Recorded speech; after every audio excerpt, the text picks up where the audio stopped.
10 دیسمبر 2020 هولوش ساعت 1:09 شب یکی از ادمینای یک کانال خبری معروف که خبرهای کرایم پخش میکرد یه وایس عجیب به دستش میرسه. یکی از دنبال کننده هاش براش فرستاده بود. توی این وایس فرستنده گفته بود به زودی یه سری فایل دستت میرسه که قراره کل کشور رو تکون بده.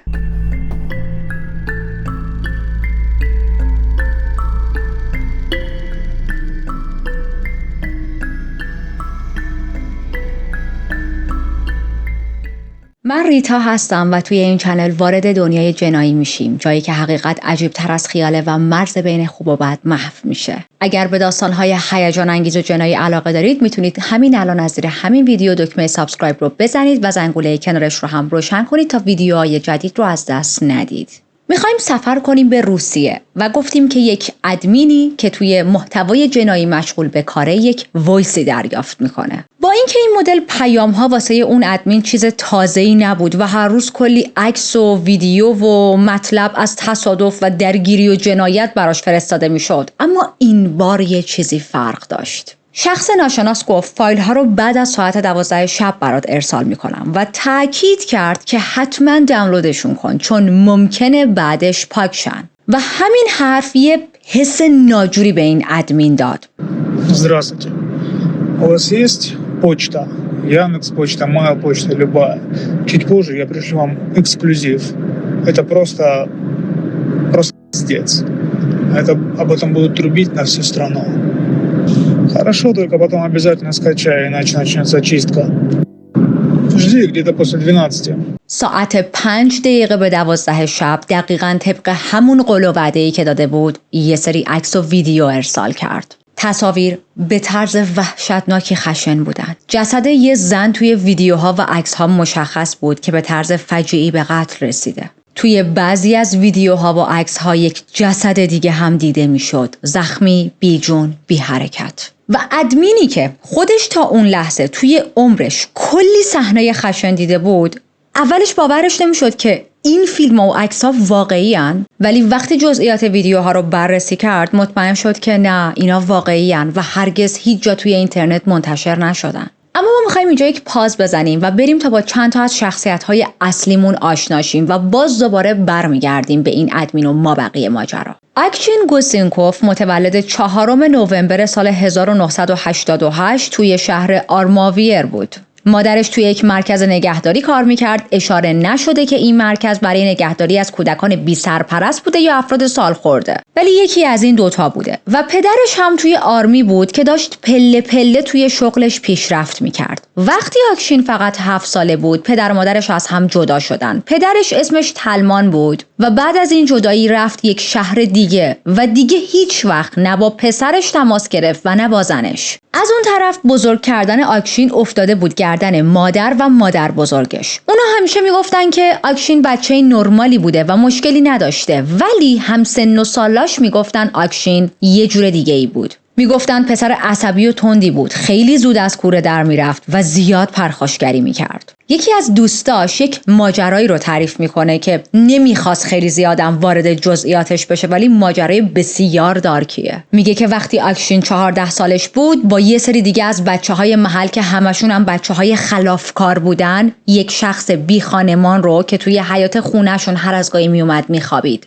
دوره میکنن، اذیت میکنن و آتیشش میزنن. معلوم نیست اون مرد زنده مونده یا مرده یا چقدر آسیب دیده و هیچ کس هم نمیدونه که آیا این بچه‌ها بعد از اون جنایتی که انجام دادن اصلا دستگیر شدن، بازداشت شدن یا نه. از اون طرف مادر اکچین میگفت که پسرش هیچ وقت تویش مرکز خاصی تحت نظارت نبوده، هیچ وقت جایی به خاطر مسائل روانی مثلا تحت درمان قرار نگرفته و کاملا تونسته زندگی نرمالی رو به بچهش بده. ولی اکچین وقتی با دوستاش حرف میزد همش یک حسی داشت که من توی خونه زیادیم و دلم میخواد زودتر سنم زیاد شه که بتونم خودم رو پای خودم وایسم، مستقل شم و یه جورایی از اون فضا فرار کنم. بعد از اینکه دوران های اسکولش رو تموم کرد رفت به یک مدرسه فنی حرفه‌ای تا مکانیکی خودرو یاد بگیره. مدرکش هم گرفت اما شروع کرد به امتحان کردن کارهای مختلف. یه مدت با داییش توی یک شرکت ساختمونی کار میکرد، بعدش به پینتبال علاقه‌مند شد و خیلی زود این علاقه رو تبدیل کرد به بیزینس و باشگاه پینتبال رو انداخت. تو همین دوره بود که بعد از سالها دوباره پدرش تلمان رو دید. تلمان توی این خط زمانی از آرمی بازنشسته شده و توی حوزه تجارت کار میکنه و سال 2013 بعد از سالها بیخبری و چست شدن در هوا برگشت پیش پسرش برای دیدار فارغ التحصیلی بچهش. حالا برگشتنش هم اینجوری نبود که مثلا خیلی با علاقه و یا دلتنگی یادی از پسرش کنه و بگه وای پسر من دیگه داره فارغ التحصیل میشه، حالا دیگه من تو مراسمش شرکت کنم. یه روز داشت با یکی از دوستاش صحبت میکرد، توی صحبتش به دوستش میگه اتفاقا من توی یک شهر دیگه یک پسری دارم که الان مثلا بزرگ شده فلان سالشه و اون دوستش هم قانعش میکنه که ببین با بچه‌ها تماس بگیر، برو ببینش، بزرگ شده، شاید به تو نیاز داشته باشه، نه حالا نیاز مالی یا فیزیکی بلکه نیاز عاطفی. این میشه که با آکشین تماس میگیره و بعد از سالها بیخبری میگه که خب حالا میخوام ببینمت پسر عزیزم. آکشین میره دیدنش ولی هیچ کدومشون هیچ حس خاصی نداشتن به هم دیگه. توی اون قراری که گذاشتن فقط چند تا جمله رد و بدل شد و بعدش هر کدوم رفتن پی زندگی خودشون. Again forever. تو این سالا اوضاع آکشین آروم آروم داشت بهتر میشد. رفت توی یه آپارتمان اجاره‌ای برای خودش، یعنی تونست از خانواده‌اش جدا شه. دنبال کسب و کار بود. یه شرکتی به اسم کوبان تکنولوژی رو راه انداخت. این شرکت تو ساخت و ساز ساختمان‌های مسکونی و غیر مسکونی فعالیت میکرد و کلی خدمات مرتبط هم ارائه میداد. همزمان تلاش میکرد جشن و مراسم هم برگزار کنه. همکاراش میگن که آکشین توی کار خیلی ریسپانسیبل و گول اورینتد بود به اصطلاح. همیشه با صراحت میگفت هدف من پول درآوردنه، برام وضعیت مالی خیلی مهمه، اما فقط دنبال این نیستم که جوری پول در بیارم تا نیازهای روزمره‌مو رفع کنم، بلکه چون دنبال قدرتم، چون دنبال کنترل هستم دلم پول میخواد. در کنار اینا از زندگی شخصیش هم غافل نبود. بارها و بارها با زنهای مختلف توی دیت رفته بود اما خیلی هم خوششانس نبود، نتونسته بود وارد یک رابطه جدی یا رابطه‌ای که خودش خیلی دوست داره بشه، تا اینکه یه روز توی یکی از فروشگاه‌های زنجیره‌ای با یک زنی آشنا میشه به نام ویکتوریا ماکارووا. ویکتوریا هم توی همون شهر زندگی میکرد و متولد 5 نوامبر 94 بود. اما ویکتوریا توی یک روستای کوچیک به دنیا آمده بود، روستایی که فقط 30 کیلومتر با آرماویر فاصله داشت. پدر ویکتوریا هم تقریباً تو زندگیش اصلاً حضور نداشت. وقتی بچه بود مادر و پدرش مدام با هم دعوا می‌کردن، جدا می‌شدن و بعد دوباره آشتی می‌کردن. از این روابط قهر و آشتی تا بالاخره یه روز باباش برای همیشه خانواده رو ترک می‌کنه. پدرش برعکس پدر آکشین تو همون روستا زندگی می‌کنه، یعنی شهرش رو عوض نمی‌کنه، محل زندگیش رو تغییر نمیده، ولی هیچ وقت نپرسید دخترم داره چطور بزرگ میشه و یا حال دخترم چطوریه. من یه دختری دارم که چند قدمی منه، توی یک روستای کوچیکی هستیم و چند دقیقه بیشتر باش فاصله ندارم. با این حال، با وجود اینکه پدر و مادر ویکتوریا از هم جدا شده بودن، هر از گاهی هنوز همدیگه رو میدیدن. یعنی بابای تو زندگی مامانش بود اما تو زندگی خود ویکتوریا اصلا نبود. توی سال 2011 مادرش یک پسری به دنیا میاره از یک آقای دیگه‌ای و اسمشو گذاشتن دیمیتری یا دیمای صداش میکردن، دیمای کوچولو.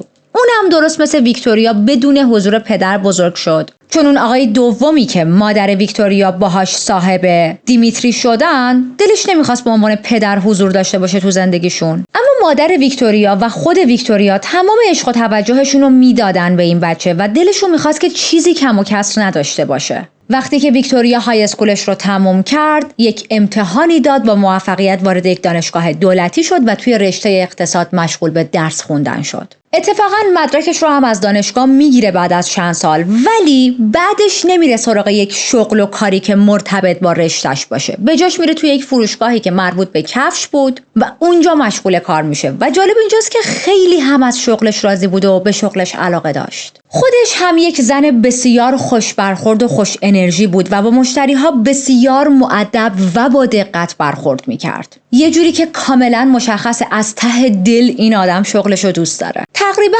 هر ویکند میرفت به روستای خانوادگیشون، به مادرش کمک میکرد و یا با برادرش دیمای وقت میگذروند. بعضی وقتا هم برادرش رو با خودش می آورد شهر، چون مادرش توی یک پمپ بنزینی کار میکرد و بعضی شیفتا شبانه بود، تو شب باید شیفت وای میساد و خب نمیخواست بچه تنها بمونه. اما از لحاظ عاطفی ویکتوریا مثل خیلی از دخترها از دوران مدرسه وارد رابطه با پسرها شده بود. یعنی از اون تیپ شخصیتایی نبود که بگیم حالا تازه بعد از دانشگاه وارد محیط‌های مختلف شده و با جنس مخالف آشنا شده. اطرافیانش میگفتن که رفتارش با جنس مخالف یه جور خاصی بود. انگار عاشق هیجان و بالا پایین شدن روابط بود. دلش می‌خواست دعوا باشه، آشتی باشه، قهر و آشتی‌های دراماتیک، درست مثل یه فیلم عاشقونه. کلاً دراما دوست داشت. و من فکر میکنم این دیدگاه رو، این علاقه رو به روابط به خاطر دوران بچگیش داره، چون گفتیم مادر و پدرش مدام تو دوران بچگیش با هم آشتی میکردن، قهر میکردن و فکر میکرده که یک الگوی سالم از روابط الگوییه که دو طرف هی با هم دعوا کنن و بعد آشتی کنن. یعنی اگر اینجوری نباشه پس یعنی به هم علاقه‌ای ندارن. خودش همیشه به دوستاش میگفت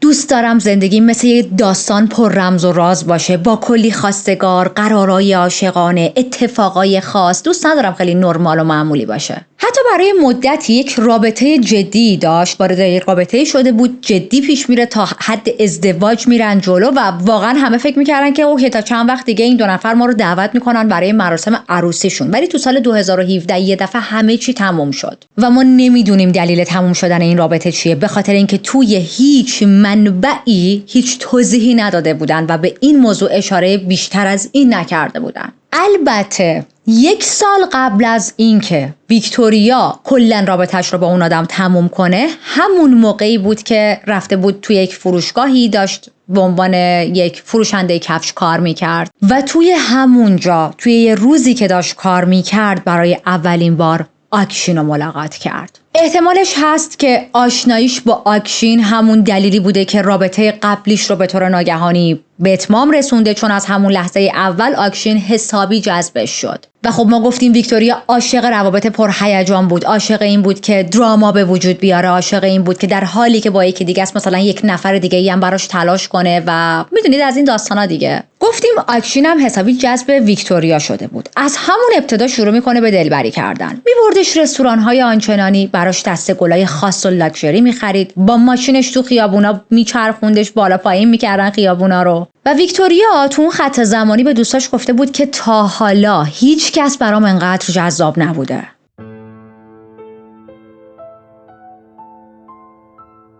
با اینکه ویکتوریا به آکشین احساسات خیلی عمیق و شدیدی پیدا نکرده بود، خوشش میومد از آکشینا، ولی اونجوری نشده بود مثلا بگه یک دل نه 100 دل دیگه تو نباشی دیگه دنیا میخوام نباشه. با این حال تصمیم گرفتش که رابطه رو امتحان کنه و یک چانسی به خودشون دوتا بده، اجازه بده که فضاشون با هم صمیمی‌تر شه و بیشتر روی هم شناخت پیدا کنن. پس فقط و فقط بعد از 1 ماه آشنایی چمدوناشو جمع کرد و رفت خونه آکشین تا با اون زندگی کنه. با این حال همچنان به خونه مادرش توی اون ویلج سر میزد. بعضی وقتا شبا میموند اونجا، خیلی وقتا برادر کوچیکش رو می آورد پیش خودش و هنوز هم اولویتش خانواده‌اش بود.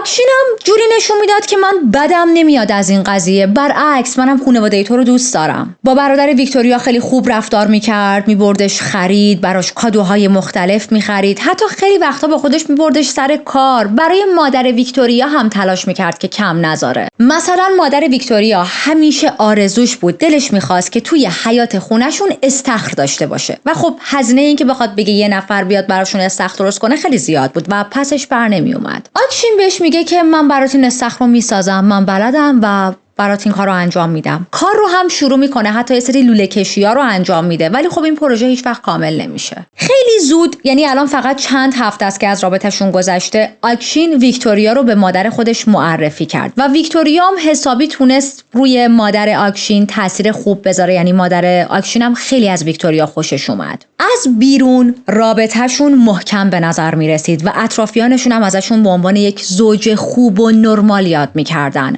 اما یک نکته‌ای وجود داشت که برای بعضی ها میتونه عجیب باشه. حالا برای خود من عجیب نیست، ولی خب برای بعضی ها عجیب بود. هیچ کدومشون توی شبکه‌های اجتماعی اسم و نشونی از اون یکی نذاشته بودن. پیج آکشین فقط پر از پست درباره پینتبال بود. حتی یه عکس شخصی هم از خودش نذاشته بود و هر کسی که وارد پیج آکشین میشد اصلا نمیدونست یک زن پشت این پروفایل، مرد مثلا کیه. برعکس پیج ویکتوریا پر بود از عکسای خودش با دوستاش و یا عکسای تکیش، هدیه‌های گرون قیمتی که گرفته بود، ولی حتی یه دونه عکس هم از آکشین پیدا نمیشد. یه سری از اطرافیان ویکتوریا میگن که زمانی که با آکشین هم توی رابطه بود هنوز دنبال آدم‌های جدید میگشت، چون بازم میگم ویکتوریا عاشق دراما بود. حتی اگرم با کسی وارد رابطه نشده بود، حداقل اینجوری بود که وقتی یکی ازش میپرسید اوکی مثلا تو چقدر جذابی، مجردی یا نه، میگفتش که آره من تو رابطه نیستم و تنهام. ولی خب کم کم رابطهشون جدی‌تر میشه و تقریبا شبیه یک زندگی مشترک شده بود، یک زندگی مشترکی که فقط سند ازدواج امضا نکرده بودن. مادر ویکتوریا میگه سال 2019 آکشین اومد ازم اجازه خواست تا با دخترم ازدواج کنه.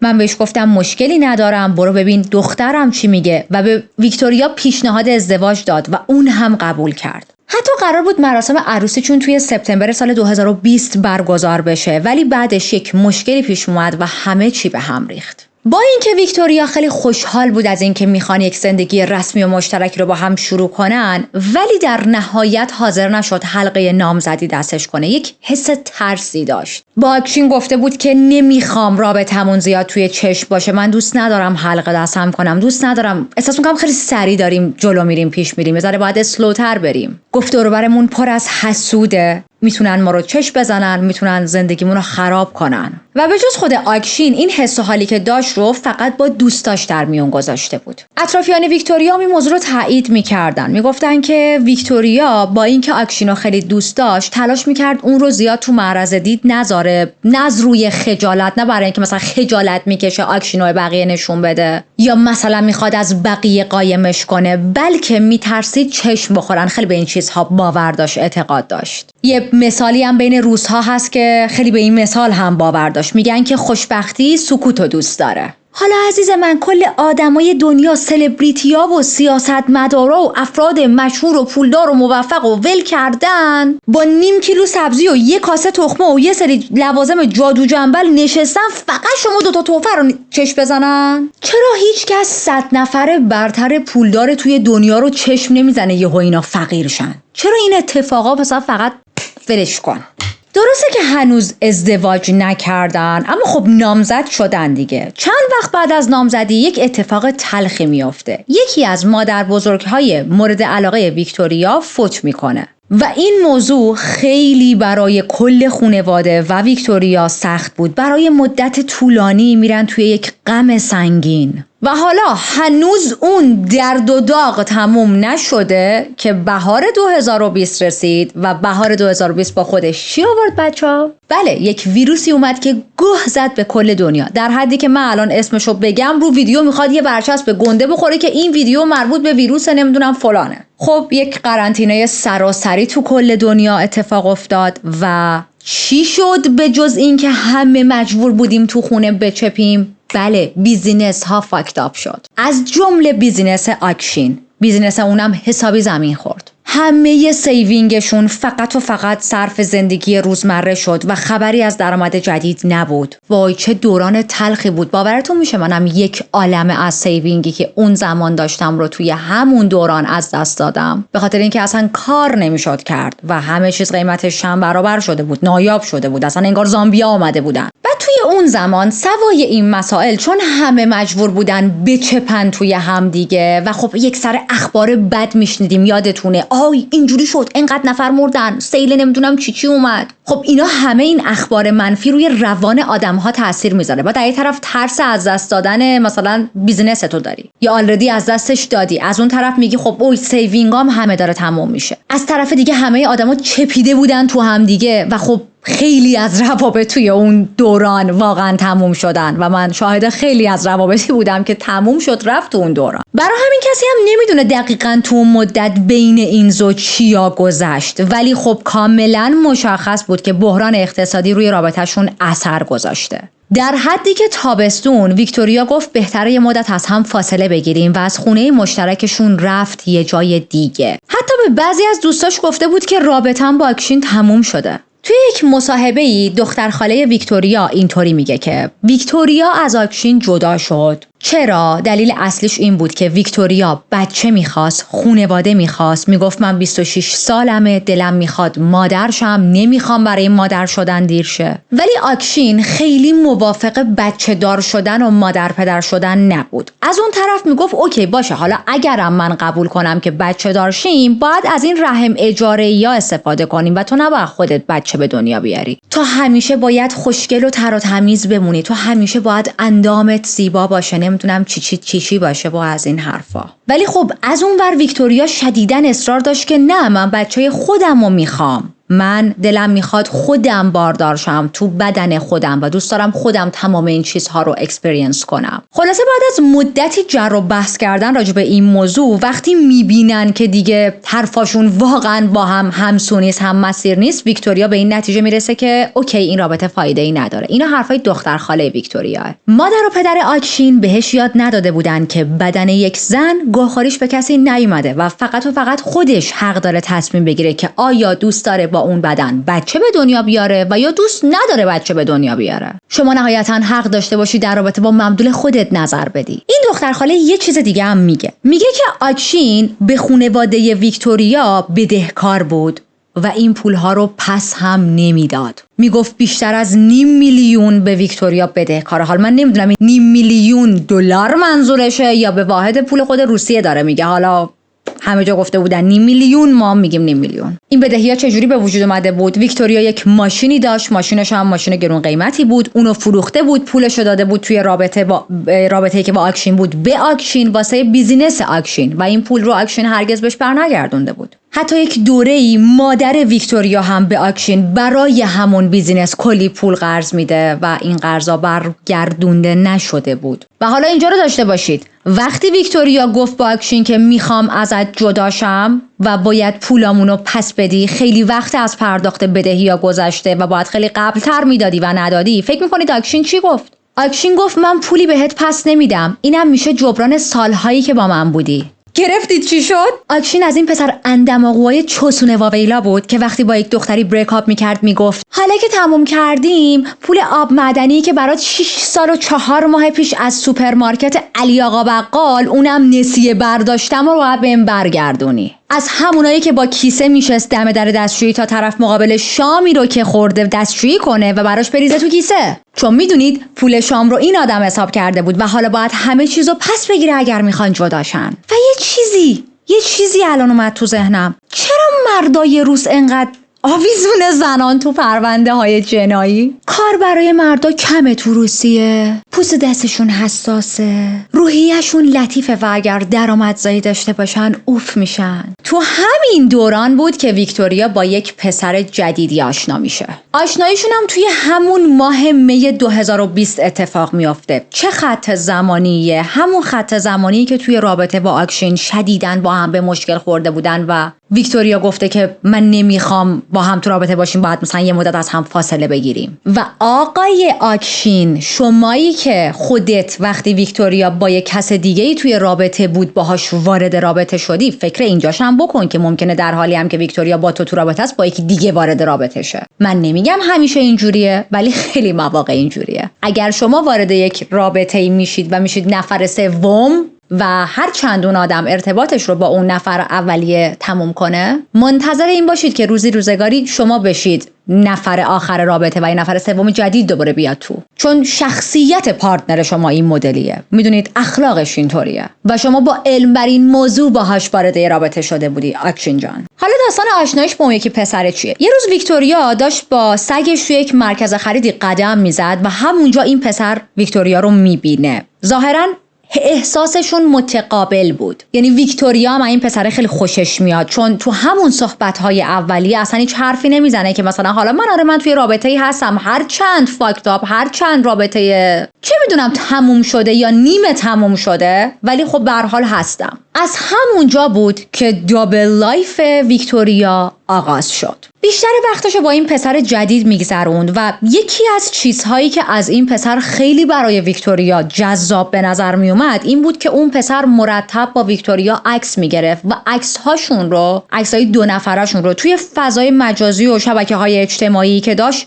پخش میکرد. با افتخار میگفت که این دوست دخترمه، این عشقمه، این عشق زندگیمه، ما مثلا تازه با هم آشنا شدیم، بلا بلا بلا. حتی ویکتوریا رو میآورد محل کار خودش میرفت محل کار ویکتوریا و یک سر جلوی همه میگفت که این آدم قراره زن من بشه، زن خودمه. کاری که اصلا آکشین نمیکرد و آکشین ویکتوریا رو از بقیه قایم میکرد. درسته که به خانواده‌اش ویکتوریا رو معرفی کرده بود، ولی از تمام اطرافیانش، دوستاش، همکاراش، این ور اون ور فضای مجازی ویکتوریا رو قایم کرده بود. شاید برای همین هم ویکتوریا با آکشین عکس نمیذاشت توی مثلا حالا اینستاگرام و اینجور جاها. میگه وقتی این با من نمیذاره من برای چی باش بذارم؟ چون میدونید همچین لجبازی‌ها یا نمیدونم حالا میشه بهش لجبازی گفت نه، بذارید اینجوری بگیم همچین دیدگاهی در روابط وجود داره. با اینکه بینشون فاصله افتاده بود، اما آکشین هنوزم اصرار داشت که هر وقت خواستی بیا خونه من. کلید خونش رو به ویکتوریا داده بود. یه سری از مخارج ویکتوریا رو قبول میکرد. براش لباس میخرید تا روز تولدش یعنی 5 نوامبر براش یک گوشی جدید خرید، بهش هدیه داد.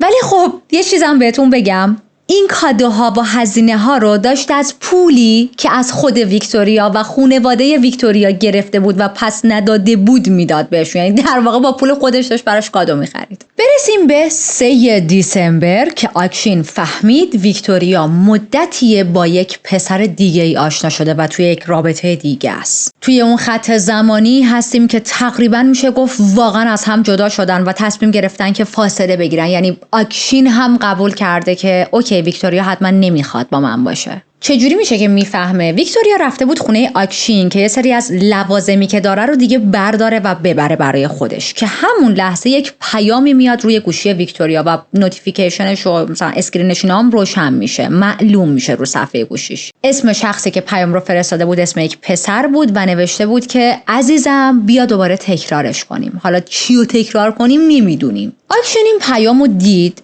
و ویکتوریا خیلی راحت اعتراف کرد که آره من با یکی دیگه در ارتباطم. آکشین ازش پرسید یعنی واقعا میخوای از هم جدا شیم؟ و ویکتوریا گفتش که نمیدونم، باید فکر کنم. در واقع ویکتوریا هیچ حرف مشخصی نزد چون هنوز مطمئن نبود چه تصمیمی باید بگیره. میگن که آکشین اون شب ویکتوریا رو بخشید.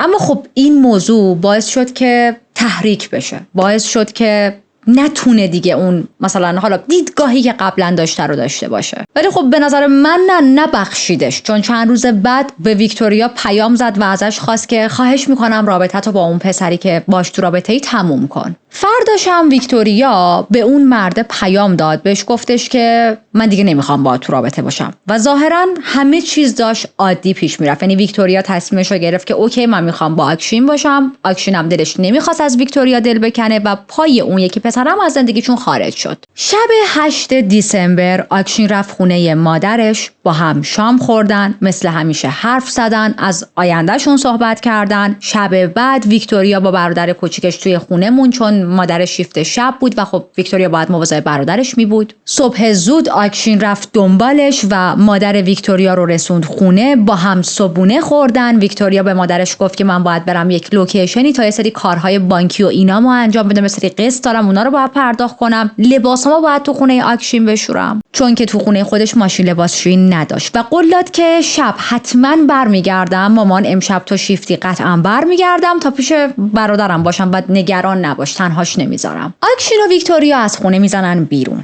اول رفتن بانک، بعد رفتن سوشی سفارش دادن و ساعت 13:39 یه پیامی با یه سری عکسای خصوصی، عکسای برهنه در واقع، از ویکتوریا از طرف همون مردی که ویکتوریا باهاش به هم زده بود رو گوشی ویکتوریا اومد اون طرف براش ارسال کرده بود. زیرش هم نوشته بود یادم رفت اینو واسط بفرستم، یادگاری.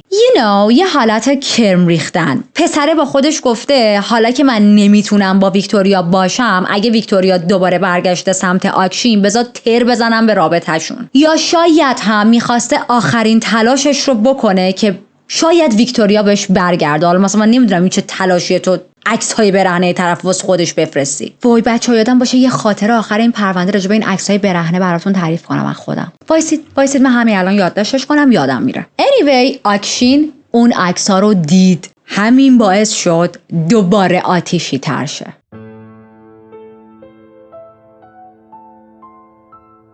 آکشین حس کرده بود یه چیزی درونش شکسته. حس می‌کرد که دیگه آخرشه. چون قبل از اینکه این عکس‌ها رو ببینه چندین ساعت قبل کنار هم دراز کشیده بودن و از آیندهشون داشتن حرف می‌زدن. به ویکتوریا قول داده بود که من کلی پول در میارم، خوشبختت میکنم، بیزنسمو دوباره از نو شروع میکنم. اما بعد از دیدن اون عکس‌ها حمله میکنه به ویکتوریا. بعد از اولین ضربه‌ای که به ویکتوریا زد دیگه نتونست خودش رو کنترل کنه. ادامه داد به مشت و لگد زدن به ویکتوریا. اما براش کافی نبود. رفت سراغ یک دمبلی که داشتن و یک دمبل خیلی سنگینی هم بود و شروع کرد با اون دمبل کتک زدن ویکتوریا. آخرین جمله‌ای که از زبون ویکتوریا در اومد این بود که گفت نزن، من میخوام زنده بمونم. یه سری از همسایه ها میگن صدای درگیری از خونه آکشین رو شنیده بودن ولی فکر خاصی نکردن، چون میدونستن که یه کاپلی توی این ساختمون زندگی میکنن که اکثر مواقع با هم دعوا میکنن و چیز عادیه بینشون. بعضی ها هم میگن اصلا صدایی نشنیدن. پلیس بعدن میگه هیچ کس از همسایه ها زنگ نزد تا گزارش سر و صدا رو بده. توی یه مصاحبه دیگه که من داشتم نگاه میکردم یکی از همسایه ها به اسم ناتالیا میگه همه این حرفا دروغه. نمیتونستیم صدایی بشنویم و ما نشنیدیم چون نمیتونستیم. از همون اول دست و پای ویکتوریا رو آکشین بسته بود. دهنش رو با یه چیزی بسته بود تا صداش در نیاد و داشت شکنجهش میکرد. ما چطور میتونستیم صدای فریاد رو بشنویم و به پلیس خبر بدیم؟ و این روایت درسته، چون ویکتوریا هنوز زنده بود ولی نفس زنان روی زمین افتاده بود. آکشین یه پارچه میذاره توی دهنش، دست و پاهاشو میبنده چون میترسید که ویکتوریا توان این رو به دست بیاره یا یهو مثلا به هوش بیاد، چون لابلاش از هوش میرفت دیگه، ضربه های سنگین بهش میخورد و بلند شه با حمله کنه، دفاع کنه از خودش. بعد گوشیشو برداشت و اولین ویدیوی وحشتناک رو ضبط کرد، یک کلیپ 3 دقیقه‌ای. توی این ویدیو با یه لحن سرد و آروم از بقیه میخواست که به این صحنه‌های خونی نگاه کنن و از خودشون بپرسن ما برای چی زندگی میکنیم؟ واسه چی؟ بعد خودش جواب خودش رو میده، در حالی که داره بدن خونی ویکتوریا رو نشون میده ها. میگه که هیچ کس نمیتونه جواب درستی بده. چند بار هم گفت که این داستان قراره وایرال بشه، قراره جهانی بشه. ببینید این ویدیو رو طبیعتا نمیشه تو یوتیوب نشون بدم و اگر بخوام بذارم فقط باید یه صفحه کاملا بلور براتون بذارم، پس نذارم بهتره. ولی در این حد بهتون بگم که این ویدیو واقعا وحشتناکه. اون لحن آروم و خونسرد آکشین انگار که داره یه ویدیوی معمولی رکورد میکنه، انگار داره آنباکسینگ انجام میده یا مثلا داره راجع به یکی از تجربه هاش راجع به یک سفری صحبت میکنه، در حالی که تمام صورتش غرق پوشیده شده از خون، زمین پر از خونه و جسد ویکتوریا یه گوشه اتاق، یه گوشه خونه افتاده. بعدش در حالی که همچنان داره ریکورد میکنه و قطع نکرده دست و پای ویکتوریا رو باز میکنه، لباساشو در میاره، جسد رو میبره داخل وان و شروع میکنه تو آب شستن. جسد رو همونجا تو وان ول میکنه، میاد سمت دوربین، فیلم رو قطع میکنه و بعد دوباره روشن میکنه، یه فیلم دیگه میگیره. با یه حالت عصبانی میگه که من به خاطر خیانت نکشتمش، چون واقعا خستم کرده بود کشتمش. اگه از اول میومد صاف میگفت من دوستت ندارم، میخوام برم با یکی دیگه، همه چی تموم میشد. ولی نه بچه‌ها، نه. ویکتوریا اصلا مغز نداشت. بعد در ادامه توی ویدیو میگه از کاری که کرده پشیمونه، ولی نه به خاطر این که ویکتوریا رو کشته، بلکه چون با این قتل زندگی خودش به پایان رسیده. و اینا رو کی داره میگه؟ همون مردی که بارها به زبون آورده بود کاش من میمردم. مثل اینکه آکشین بارها و بارها توی فکر خودکشی بوده و به اطرافیانش این موضوع رو میگفته. و تویی که افکار خودکشی داشتی الان ناراحتی که قتل انجام دادم و زندگیم نابود شده. بعدش در ادامه توی ویدیو با یه لحن مسخره، حالتی که مثلا داره قشنگ تمسخر میکنه، مسخره میکنه، میگه که میخوایم بدونین آخرین جمله های ویکتوریا چیا بود؟ به من میگه نزن، خواهش میکنم، من میخوام زنده بمونم. بعد هر میخنده. بعدش میگه خنده داره. آدما وقتی چیزی رو دارن قدرشون نمیدونن، ولی وقتی از دست میدن گریهشون در میاد. Excuse us, Who the hell are you؟ چرا آدما فکر میکنن انقدر راحت اجازه دارن برای زندگی دیگران تصمیم بگیرن و جواب مشکلات، بیپولی، جدایی، خیانت و هر کوفتی رو در نهایت توی دنیا ما میتونیم با قتل بدیم؟ نه، این اصلا نرمال نیست. اصلا نرمال نیست. anywho این ویدیو رو قطع میکنه و دوباره یه ویدیوی دیگه رکورد میکنه. یه ویدیوی 9 دقیقه‌ای از خودش که رو به دوربین نشسته و داره درباره همه چیز حرف میزنه. فقط در این حد بهتون بگم که تو این ویدیو هی فکرش عوض میشه، از یه موضوع میپره به یک موضوع دیگه و تمام تلاشش این بود که نشون بده من بیگناهم. میدونی مثلا موضوع به نفع منه، من قربانیم. درسته من انقدر وحشیانه یک زن رو به قتل رسوندم ولی آخه تقصیر من نبود. یه جا میگه با اینکه دلم یک خانواده واقعی میخواست، که تو پرانتز این حرفش با حرف دختر خاله ویکتوریا در تناقضه. اوکی؟ چون گفته بود آکشین اصلا دلش نمیخواست بچه دار شه. But anyway میگه با اینکه دلم خانواده واقعی میخواست ولی مشکلی با تنوع جنسی نداشتم. من هیچ مشکلی نداشتم یه نفر سومی بیاد تو رابطمون. فقط دلم میخواست که ویکتوریا به من بگه اینو. خب پس چرا کشتیش؟ دیوانه ای؟ قسم حضرت عباس تو باور کنیم یا دم خروس تو؟ شایدم با رابطه باز و 3 نفره فقط در صورتی مشکل نداشتی که یه زن سومی بیاد وسط. کلک رابطه 3 نفره که فقط یه زن باشه رو قبول داری، نه رابطه 3 نفره که یه مرد باشه. یعنی فقط در این حد بهتون بگم با وجود اینکه تو این ویدیو دائم داشت تاکید میکرد که قضیه خیانت خیلی من رو اذیت کرده، ولی تلاش میکرد به بقیه و حتی شاید به خودش بقبولونه که من آدم آزادی طلبیم، مشکلی با روابط باز ندارم به شرطی که همه چیز شفاف باشه. دوستای ویکتوریا بعدها میگن ویکتوریا میخواست برای همیشه از آکشین جدا شه ولی درگیر کشمکش احساسی شده بود از طرف آکشین. میدونید همون داستان همیشگی و تکراری که طرف تا میبینه زنه میخواد ترکش کنه مهربون میشه، قول و وعده وعید میده، تلاش میکنه باگ‌های رفتاری که داشته و اون زنه نمیپسندیده رو مثلا رفع کنه، بگی ببین من رو فلان چیزام کار میکنم، خواهش میکنم فقط تو از من جدا نشو و برات بهش میسازم بلا بلا بلا. و طرف به محض اینکه رام میشه امید پیدا میکنه که اوکی شاید واقعا این آدم داره تغییر میکنه و اون زندگی که من دوست دارم رو بهم تحویل میده، دوباره برمیگرده به اصل خودش. در ادامه توی اون ویدیو میگه که نمیدونم ویکتوریا چی میخواست ولی من میدونم چی میخواستم، یا حداقل فکر میکردم که میدونم. من نمیخواستم فقط یه زندگی نرمال عادی داشته باشم با پول و خونه و بچه و همسر و آرامش. اینا چیزایی نبود که منو قانع کنه. من میخواستم اونقدر موفق بشم که بتونم کشورها رو تغییر بدم، سیاست رو زیر و رو کنم، حتی دنیا رو تغییر بدم. ولی متاسفانه توی زمان و جای اشتباهی به دنیا اومدم، با مغز اشتباهی. فقط بلند پروازی داشتم و شاید همین بلند پروازی ها من رو کشت. عزیزم شما یاد بگیر موقع شاشیدن نشونه‌گیری درست باشه و صاف بره تو چاه و این ور اون ور نپاشه تغییر سیاست و دنیا پیشکشت. و حالا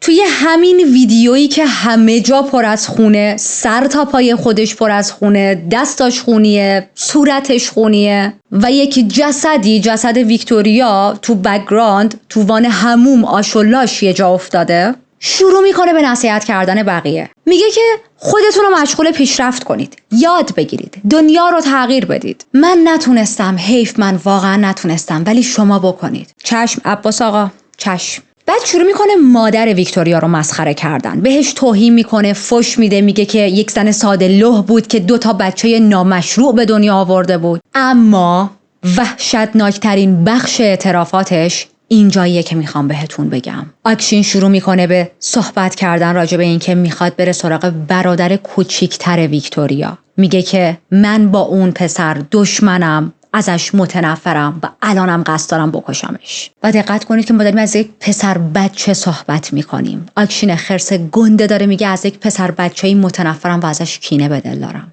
دخترا انقدر جملاتش زننده بود که منی که همیشه توی این کانال همه چیز رو بدون سانسور براتون تعریف میکنم، واقعا این چیزهایی که افکاری که تو ذهنش داشت انجام بده رو نمیگم، به خاطر اینکه احساس میکنم از تحمل خودم و شما واقعا خارجه. فقط در این حد بدونید که بعد از کاور کردن این حجم از پرونده های جنایی، این همه نفرت و وحشتناک صحبت کردن راجع به یک کودکی که نه سر پیازه نه ته پیاز و اصلا ربطی به این ماجرا نداره رو ندیده بودم. یعنی البرت فیش هم راجع به کودکان اینطوری صحبت نمی‌کرد تو نامه‌هاش. با یک صورتی که کاملا خونیه توی این ویدیو میگه مدت هاست داره به قتل فکر میکنه، ولی نه فقط قتل ویکتوریا بلکه قتل برادر کوچیکترش. دلیلش میگه چون خیلی بچه هرس‌دراری بود، پسر بچه هرس‌دراری بود.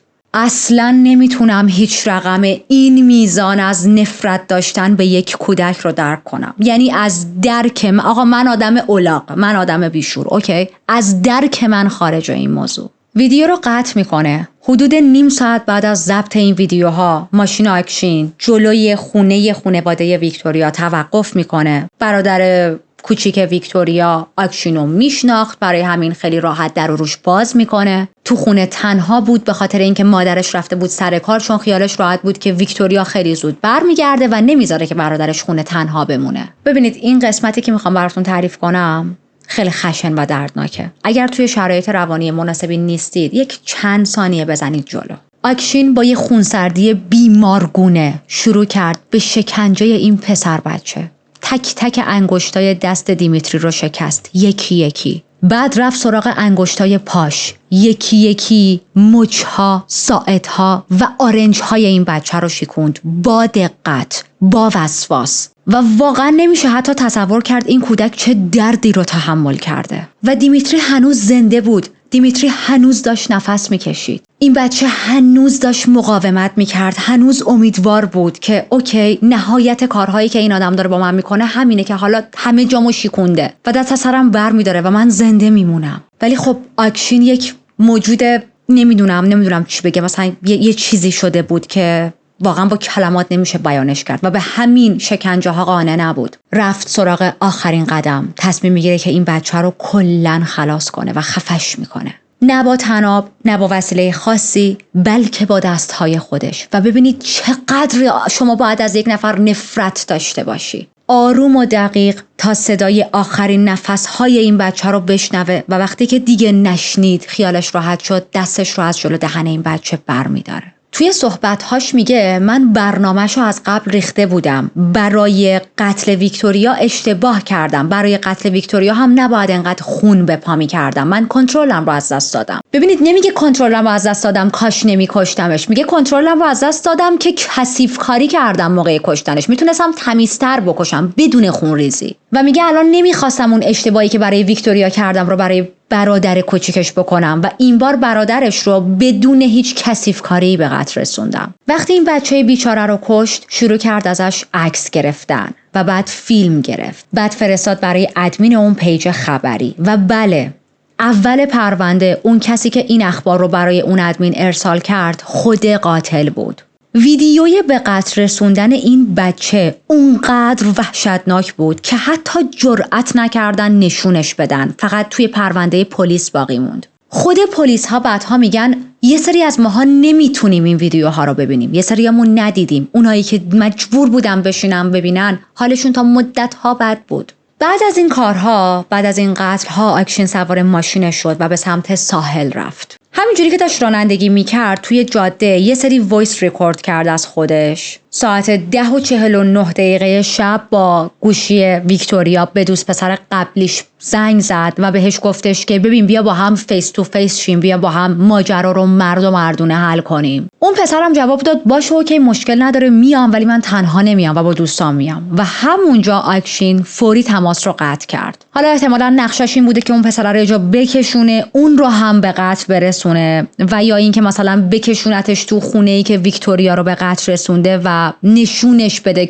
اولین کسی باشه که جسد ویکتوریا رو میبینه. دور بر ساعت 11 و خورده‌ای شاورما میخره که وقت گشته نمونه، یه ذره از اون ساحل دور میشه، اطراف دهکده پرسه میزنه و بعد دوباره میره سمت دریا. تو همین موقع توی شبکه‌های اجتماعی با چند نفر در حال چت بود. حتی به بعضیا گفته بود که چی شده، گفته بود که چه اتفاقی افتاده. توی یه چت یه نفر ازش میپرسه یعنی چی از دستت در رفته؟ منظورت اینه که احساسات تو نسبت به ویکتوریا مرده یا خود ویکتوریا مرده؟ آکشین در جواب میگه خودشو کشتم. واقعی طرف مقابلش باور نمیکنه، در جواب میگه یعنی چی؟ الان ویکتوریا کجاست؟ و آکشین باز براش نوشته بود مرده. نزدیکای نیمه شب تمام این فایل‌های وحشتناک رو توی چت ریخت و بعدش به ادمین و دوستاش خبر داد که دارم میرم توی آب تا خودم رو غرق کنم. ساعت 12:23 شب یکی از اکانتاش رو توی شبکه اجتماعی ویکی، یک شبکه مخصوص روسیه هست، دیاکتیو میکنه و اون لحظه همون موقعیه که ادمین اون صفحه معروف فایل‌ها رو از آکشین دریافت کرده، داره بررسی میکنه و وقتی میبینه که نه واقعا این اخبار واقعیه، تصمیم میگیره منتشرشون کنه. اولین خبر، اولین اطلاعات از این اتفاق هولناک دور بر ساعت 5:56 صبح اتفاق میافته. فقط چند دقیقه بعدش سیل تماس‌ها به سمت اداره پلیس شروع میشه.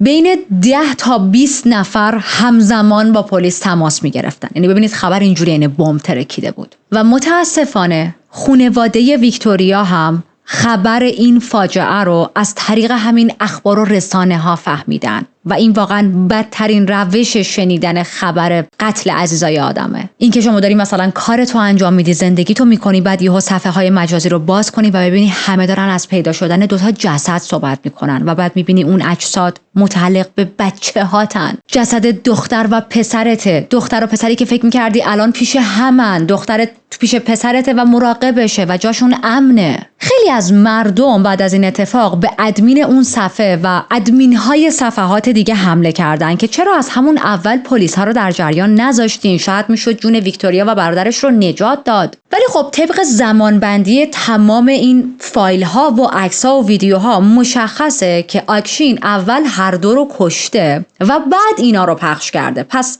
عملا نمیشد کاری کرد و امیدی به نجات این 2 نفر نبود. همون شب 10 ها خبرنگار از رسانه‌های مختلف شروع کردن به زنگ زدن و پیام فرستادن برای خانواده ویکتوریا. بیشتر اعضای خانواده ترجیح دادن سکوت کنن، نمیخواستن چیزی بگن، حتی خواهش کردن تو رو خدا مزاحم ما نشید. آخه حرفی هم ندارن بزنن، چی بزنن؟ عزادارن. خبرنگارا حتی دنبال خانواده آکشین هم افتادن. یکی از خبرنگارا تونست مادر بزرگش گالینا رو که توی خیابونی داشت راه میرفت پیدا کنه. گالینا یه خانم سالخورده‌ای بود که هیچ چیزی نمیدونست. خبرنگار اومد جلو و یهو این موضوع رو بهش گفت. جلوی مادر بزرگ آکشین رو گرفت، بهش گفت شما توی آپارتمان شماره 8 زندگی میکنید؟ میگه که آره. میگن که آکشین رو میشناسید؟ گالینا گفت چطور ممکنه نشناسم؟ نوامه، چی شده مگه؟ خبرنگار بهش گفت آکشین یه دوست دختر داشت که با هم زندگی میکردن، درسته؟ گالینا میگه آره. میگن که آکشین گالینا و برادر کوچیکش رو کشته، تیکه تیکشون کرده. و حال گالینای بیچاره و از همه جا بی خبر یهو بد میشه، شاک میشه و میگه وای خدای من، وای ویکتوریای نازنین، اون یه دختر لاغر و مهربون بود. و همینطور که مبهوت مونده بود و انگار دیگه صدای خبرنگارها و سوالاتشون رو نمیشنید، پشت سر هم مدام میگفت هفته پیش که همه چی خوب بود. فقط چند ساعت بعد از پخش این تصاویر پلیس فوراً پرونده‌ای رو علیه آکشین باز کرد به اتهام قتل 2 نفر. یه تیم خبره از بازپرسا و کارشناسای جرم شناسی به صحنه جنایت فرستاده شدن و همزمان عملیات عظیمی هم آغاز شد برای پیدا کردن آکشین. مادر ویکتوریا حالش خیلی بد بود. توی یک مصاحبه‌ای میگه که همه چیز به نظر بین این زوج نرمال می اومد. این آدم، این پسر، آکشین از من اجازه گرفته بود که با دختر من ازدواج کنه. وقتی یک نفر همچین اجازه‌ای میگیره یعنی خیلی بچه آدم رو دوست داره. یعنی دخترم رو خیلی دوست داشت. من هرگز فکر نمی‌کردم همچین بلایی سرش بیاره. بالاخره توی یکی از روستاهای نزدیک دریا ماشین سیاه رنگ متعلق به ویکتوریا پیدا شد. در ماشین باز بود، توش مدارک و کارت‌های بانکی به اسم آکشین وجود داشت، اما خبری از خودش نبود. پلیس حدس می‌زد که شاید مرگ خودش رو صحنه سازی کرده، الکی گفته می‌خوام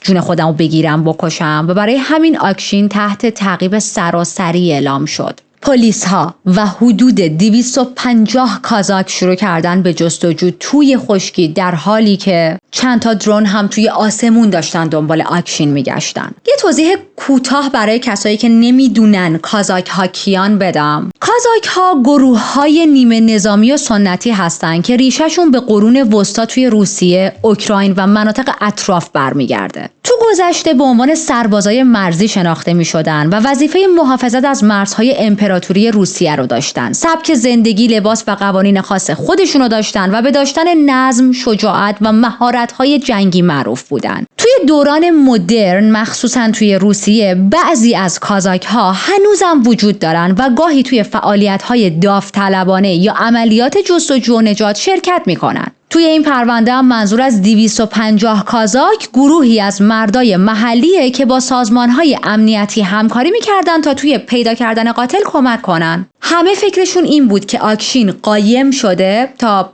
آبا از آسیا بیفته گرد و خاکا بخوابه بعدش فرار کنه و کلاً از کشور بزنه بیرون. ولی از اون طرف همزمان داشتن احتمال غرق شدن رو هم بررسی می‌کردن. تیم نجات فرستاده بودن تا جریان آب‌های اطراف و دما رو بررسی کنن و بعد از بررسی پیش بینی می‌کنن که اگر آکشین واقعاً غرق شده باشه بدنش احتمالاً بعد از 3 روز به منطقه میرسه. توی 13 دیسمبر کل روستا با ویکتوریا و برادر کوچیکترش خداحافظی کردن. یک مراسم تشییع جنازه بزرگ برگزار شد و فردای اون روز یعنی 14 جنازه آکشین توی بندری در منطقه جنوبی پیدا شد، 100 کیلومتر دورتر از جایی که ماشینش پیدا شده بود. در نهایت توی 21 اکتبر سال 2021 پرونده به خاطر مرگ متهم بسته شد. همه خیلی عصبانی بودن از اینکه آکشین همچین کاری کرده، جون خودش رو گرفته. میدونید همه دلشون میخواست که این آدم جلوی قانون وایسه، این آدم جوابگوی کارش باشه، توی دادگاه حضور پیدا کنه، تحقیر شدن خودش رو توسط مردم و جامعه ببینه، ولی خب ترسوتر از این حرفا بود و جون خودش رو گرفت. مثل روال همیشگی این چنل چند لحظه راجع به قربانی همون صحبت کنیم و باز بیایید پیش من. ویکتوریا دختری بود که از همون اول زندگی هیچ وقت آسایش نداشت. نه پدری که حمایتش کنه، نه شرایطی که بشه راحت نفس بکشه. اما با همه سختی‌های دل بزرگ داشت. کار میکرد، کمک حال مادرش بود و عاشق برادر کوچولوش. دیمیتری براش همه چی بود. یه عشق خالص و بی قید و شرط. خیلی وقتا با خودش میبرده شهر که تنها نمونه، که یکم برادرش خوشحال‌تر باشه. هیچ کس حق نداشت باهاشون این کارو بکنه. هیچ کس حق نداشت تصمیم بگیره کی باید زنده بمونه و کی باید بمیره. و حالا فقط یه چیز میمونه، اینکه یادشون رو زنده نگه داریم. یاد یه دختر مهربون و قوی و یه پسر بچه بیگناه که فقط میخواست بازی کنه و کنار خواهرش بخنده. یاد هر دو زنده و گرامی. الان بیشتر از 4 ساله که از این تراژدی گذشته، ولی هنوزم این پرونده یکی از خونین ترین، عجیب ترین و تکون دهنده ترین ماجراهاییه که نه فقط این کانال بلکه کل فضای جنایی روسیه به خودش دیده. میدونید اون مدلی که این بچه رو به قتل رسون دیگه کارش رو واقعا نکست لول کرد. چیزی که همه رو تکون میداد فقط این حجم از خشونت بیرحمانه و آنی نبود، بلکه ثبت تصویری دقیق و مستند از لحظه این جنایت بود. آدم دلش میخواد باور کنه که اوکی تموم شد، دستید دیگه همچین اتفاقی نمیافته، دیگه مجبور نیستیم با همچین چیزهایی مواجه شیم. اما متاسفانه این فقط یک آرزوه و ما میدونیم هر روز جانهای بیگناه زیادی داره در این دنیا گرفته میشه. و واقعیت این پرونده خیلی برای من پرونده سختی بود. تو بیانست من چند روز طول کشید تا توی اسکریپت فقط بتونم تحقیقات راجب قتل دیمیتری رو براتون کامل کنم. نه اینکه پیدا نمی کردم و نه، سخت بود برام. چند تا خط می خوندم، ترجمه می کردم، چند ثانیه اخبار رو می دیدم، می شنیدم، ترجمه می کردم و بعد حالم بد می شد. خیلی برام سنگین بود. چند بار وسط جمع‌آوری اون بخش از قتل که مربوط به دیمیتری بود رسما حالت تهوع گرفتم و مجبور شدم که اصلا میز کارم رو ول کنم، رها کنم، برام بذاره آب به دست و صورتم بذارم، بذاره پیاده روی کنم. یعنی اینقدر حال منو بد کرد. احتمالاً تا مدتی سراغ پرونده‌های سبک‌تر برم. نمیدونم چرا انقدر این پرونده برام سخت بود. شاید چون من خودم یه برادر کوچیک‌تر دارم. البته این که میگم برادر کوچیک‌تر همسنای دیمیتری نیست و خب انقدی بزرگ هست که الان داره تنها مستقل زندگی و کار میکنه، ولی منظورم اینه که برای من همیشه همون داداش کوچولوییه که وقتی 7-8 سالش بود منو مامان صدا میکرد و تمام مدت داشتم به این فکر میکردم که مادر ویکتوریا چی کشیده در طول پرونده. میدونی همش این تو ذهنم بود. از اون ور دلم برام مادر بزرگ آکشین سوخت. میدونی یه خانم مسن بیچاره داشت زندگیشو میگه، بعد یه مش خبرنگار یهو ریختن سرش. میدونی چی شده؟ آخه خب این چه کاریه؟ نمیگید این زن شاید مشکل قلبی داشته باشه؟ درسته نوش یک چنین جنایت وحشیانه و فجیعی انجام داده، ولی خب آدم‌ها که همیشه مسئول رفتار اطرافیانشون نیستن. حالا صحبت از این مدل خبر دادن شد. بذارید یه خاطره تعریف کنم بخندیم، بذار حال و هوامون عوض شه. اون خاطره هم یادم هست، خوب شد نوشتم. اونم میام براتون تعریف میکنم. دختر من سنم خیلی کم بود، هنوز با خانواده‌ام زندگی میکردم. یه روز ساعت 5 صبح تلفن خونه ما زنگ خورد. پدر بزرگم پشت خط بود. خب 5 صبح تلفن خونه زنگ میخوره ترسناکه دیگه، طرف زنگ نمیزنه بگه که امروز مثلا آرمی خونه ما ساعت 5 صبح. احتمال خیلی زیاد میخواد خبر بدی بده. مامانم گوشیو برداشت، پدر بزرگم پشت خط بود. با بزرگم نه گذاشت نه برداشت، یهو زارت گفت سلام بابا جان خوبی؟ بابا جان داییت مرد. مامانم 5 صبح تلفن به دست پوکر فیس. بعد حالا مامان من خیلی دایی داره. اوکی خیلی دایی داره، یعنی اینقدر دایی داره که من نمیدونم تعداد داییاش چند نفرن و اسم سری از داییاشو هنوزم که هنوز نتونستم حفظ کنم. و مامانم تمام مدت اینجوری بود که کدوم دایی بابا کدومشون. خلاصه توی شاک کامل به بابا بزرگم گفت که اوکی آدرس بده، ساعت چند تشییع جنازه است، ما خودمون رو میرسونیم. و بابا بزرگم خیلی ریلکس پشت خط گفت بابا جان تشییع جنازه که امروز نیست، پس فرداست، برو بگی بخواب. خب پدر بزرگ عزیز چه عجله بود حالا اینجوری همچین خبریو بدی ساعت 5 صبح؟ والا نمیشد 8 صبح زنگ بزنی اینو به ما بگی؟ خلاصه این بابا جان داییت مرد بین ما خاطره شده، کلا بین من و مامانم و بابام و کلا فک و فامیل و اینا. الانم تو این پرونده که این مدلی به مادر بزرگ آکشین خبر قتل رو دادن همین جوری بود، یهو رفتن به طرف میگن 92 نفر. خب اوکی چه فایده ای داره؟ وایسید بره خونه خودش میفهمه. حالا اون یکی خاطره رو براتون تعریف کنم. ببینید چقدرم براتون خاطره تعریف میکنم. شما هم خاطراتتون رو برام بنویسید، من دوست دارم میخونم تو کامنت ها. اون بخش از پرونده که گفتم پسر عکسای برهنه خود ویکتوریا رو براش فرستاده بود و نمیدونم یادگاری و اون بخشو میخوام بگم. آقا ما یه دوست پسری داشتیم، اسمشو نمیگم نره رو قیمتش. و قبل از اینکه کامل تعریف کنم یه چیز رو بگم. ببینید خانواده‌ای که من توش بزرگ شدم خب یک خانواده آزادی بود، راحت بودم و یه سری چیزا که اون زمان حد برای مثلا دوستام تابو بود یا حتی همین الان ممکنه برای یه سری از خانواده‌ها تابو باشه، برای ما نبود. گفتم این موضوع رو بهتون بگم، الان نیایید یه سری یا بعضی‌ها برخی‌ها کامنت بزنن یعنی چی مامانت اینطوری باباتون طوری کرد. من اصلا سیستم خانواده‌ام فرق داشت. اوکی من اولین لباس سکسیمو مثلا تو سفر با خانواده‌ام پوشیدم، اولین بیکینی که می‌خواستم بخرم و با خانواده‌ام پوشیدم، اولین لباس زیر ستی که خریدم و با شوق و ذوق اومدم به مامان و بابام با هم نشون دادم و واقعا توی خونه یک محیط راحت و امنی داشتم. من حتی در رابطه با نحوه سکس کردن و اینکه چه جوری باید مثلا یه سری مراقبت‌ها رو انجام بدم با خانواده‌ام مشورت کردم، یعنی من اینجوری باهاشون راحت بودم و راهنماییم کردن توی سری چیزا. پس کامنت‌های نانسنس رو لطفاً بذارید کنار. اوکی کالچر ما اینجوری بوده، حالا شاید مثلا با بعضی ها متفاوت باشه. خلاصه با این پسری دوست بودم و چند ماه از دوستیمون گذشته بود. اصلا نمیدونم برای چی با این آدم دوست شدم، واقعا نمیدونم. هیچی نداشت. ببین میگم هیچی نداشت. آدم سنش کمه، عقلش هم کمه دیگه، میدونین استانداردهای خودش رو رعایت نمیکنه. anyway این آدم تنها پوینت نمیدونم بگم مثبتی که داشت، به درد بخورید که داشت، این بود که عکاس بود و همین عکاس بودنش هم منو جذب کرده بود. من از اون موقع خیلی عکاسی دوست داشتم و خودم خیلی عکاسی اینا انجام میدادم. مثلا همین شد نقطه مشترکی که ما با هم بیشتر آشنا شیم. اون خونه ما رفت آمد میکرد، پدر مادرم میشناختنش، من خونهشون رفت آمد میکردم، پدر مادرش منو میشناختن.